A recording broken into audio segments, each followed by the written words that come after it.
Hi, this is Dr. Mark Kosman of Dr. Mark and Charlie, the video marketing guys, and welcome to another Business Spotlight interview.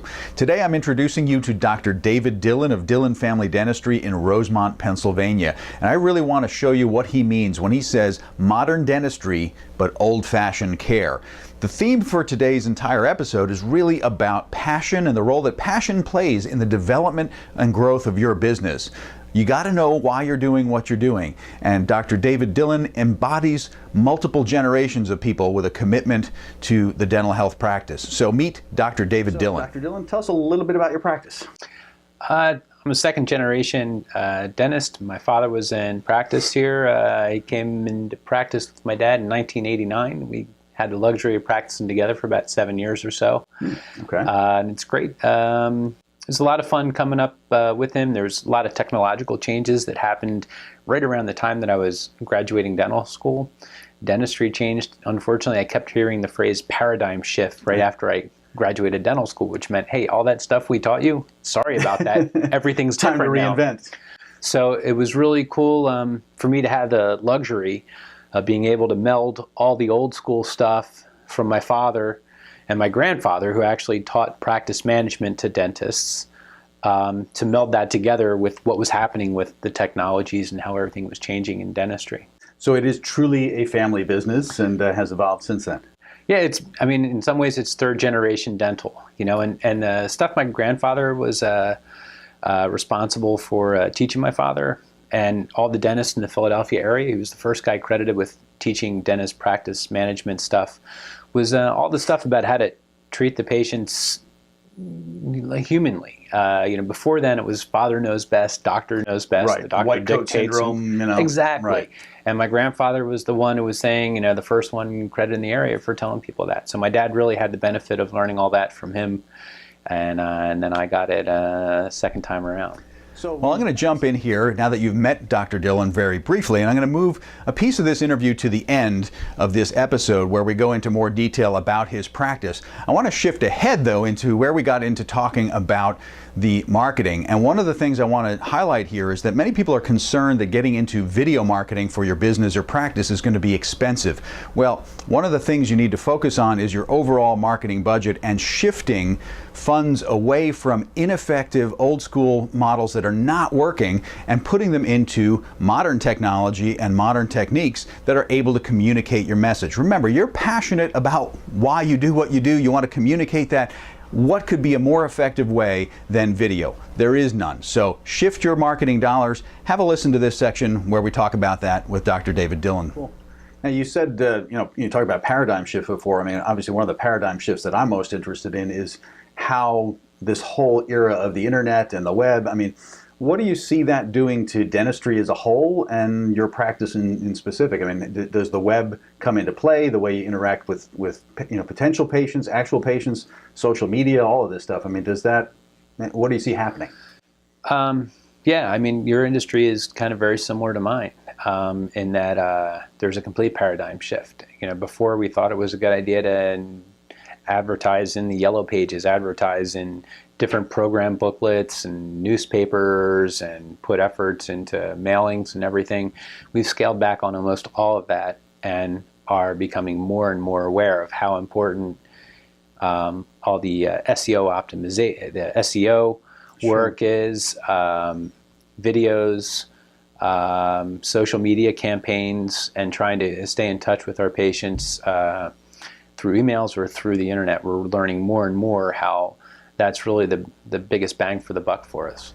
Now, another thing you want to think about if you're trying to effectively communicate with your audience and get that emotional message out there about why you do what you do is, are you using the right tools? Are you using the right channels of communication to reach the right segment of your audience? Some people like to text. Some people like email. Some people like to go to websites and go through the website to get their information. Part of it is, are you doing enough to understand your audience and then feed them the information that they need that communicates why they should be working with you on the right channels? So have a look at this next section where Dr. Dillon and I chat about that briefly. I'm always curious about this. I mean, especially with younger folks, I mean, I find my nieces and nephews, I can't even send them an email anymore. I have to text. I mean, do you find text creeping into the mix as well? Yeah, so that's something that with our patients, we ask them, how would you like us to contact you? How would you like us to confirm your appointments with them?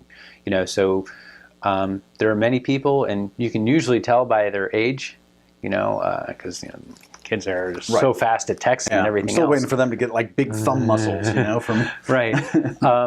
But you can generally go by age, but it's not always like that. So we just check in with each patient and see which one feels right to them. What's their preferred mode of communication? I find the being of my generation, the one thing I do like texting for is when you're making those last minute appointment changes. I don't like communicating.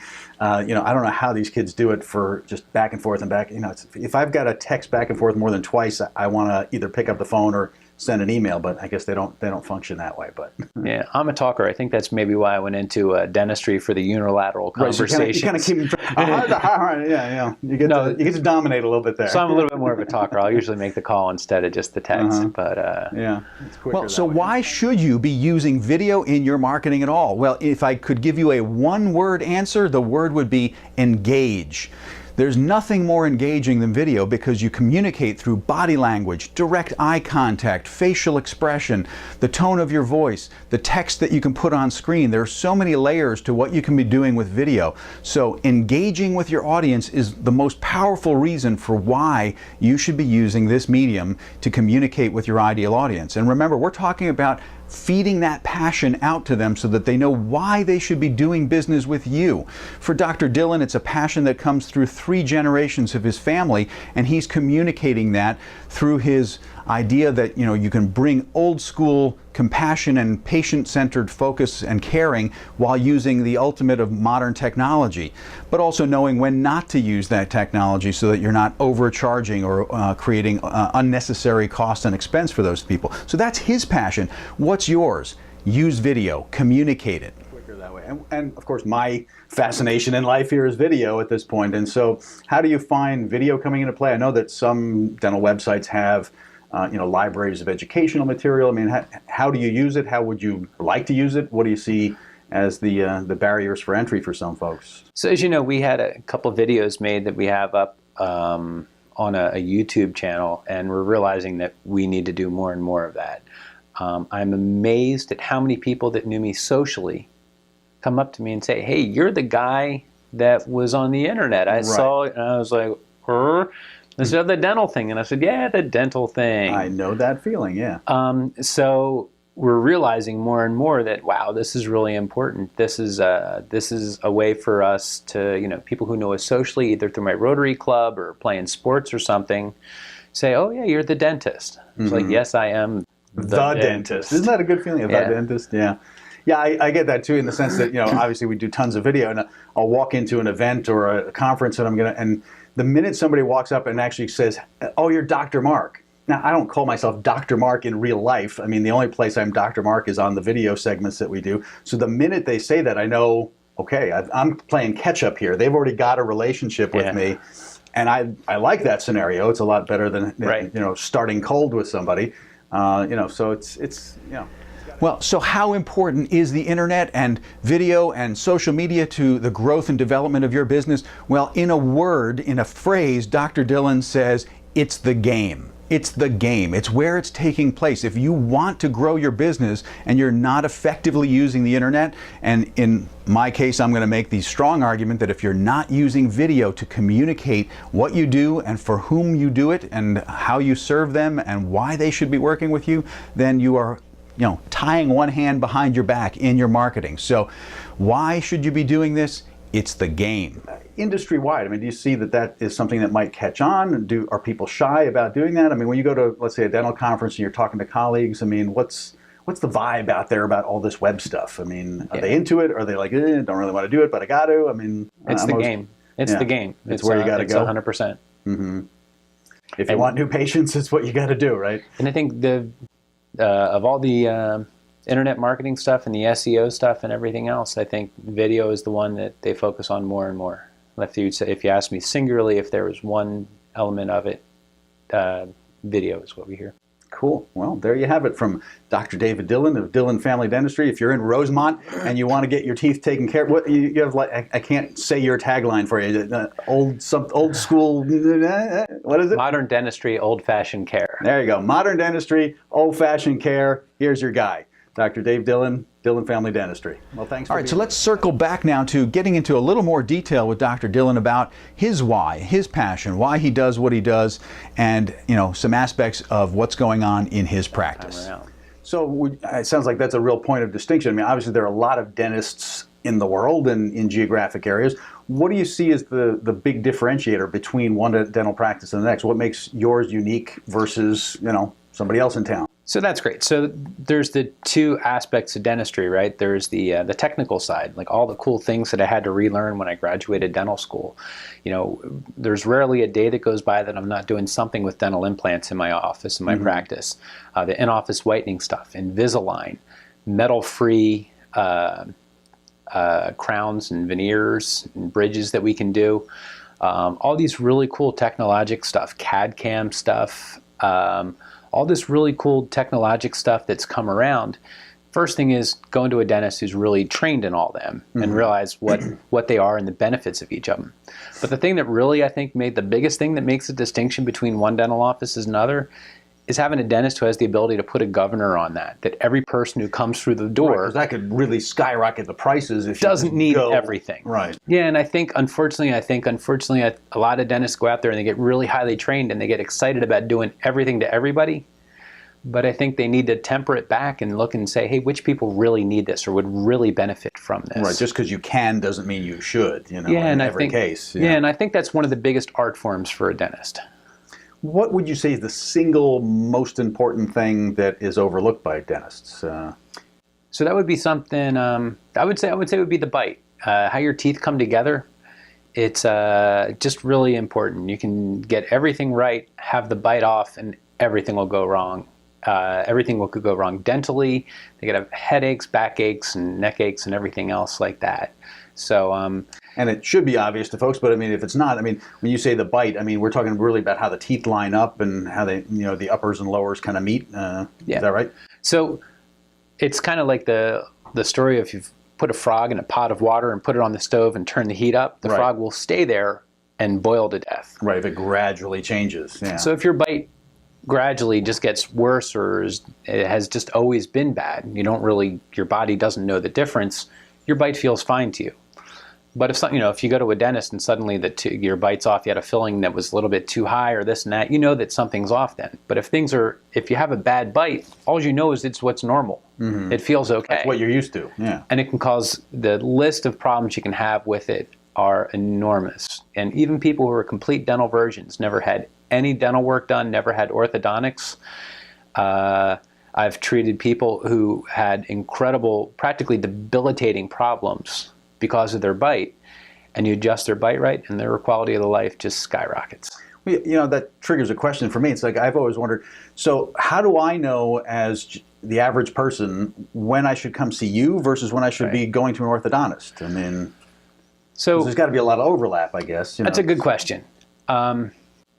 So with the advent of Invisalign and companies that actually predate Invisalign that are actually more conservative and have a wider range of applications than Invisalign, general dentists can do a lot of the orthodontics that's out there.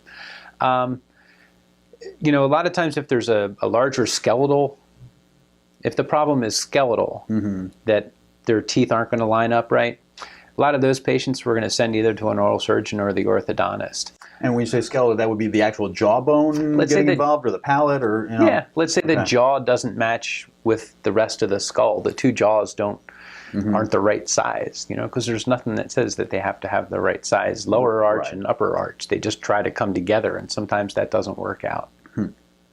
Now, you have an interesting scenario in the sense that obviously you're trained like everyone else going through dental school, but then you also worked with your dad for an overlapping period of time. So what would you say is the most important thing that comes out of working with your dad? I mean, that history. Well, I think his, once again, his area of expertise was he really focused on the way that the teeth came together and appreciated how important that was. And I think that's where that appreciation was imparted upon me that I went, and that's probably the discipline of dentistry that I've spent the most time doing continued education, is learning all the subtleties and how important it is. And I'm always amazed at how many people come in here and no one's ever checked how their teeth came together and the problems that we solved that these people had their entire lives that they didn't even know were dental problems. So I would say, yeah, the appreciation for the sensitivity for how important it is how the teeth come together. Cool. Well, that's a wrap for today's episode of Business Spotlight Interviews. If you'd like to consider being a guest on the show, then you can get in touch with me by calling 866-530-5518, and I'm at extension 101. And you can also come on over and just go to drmarkandcharlie.com/interview, and you can pick a time slot. We can chat on the phone to see if you're right for the show.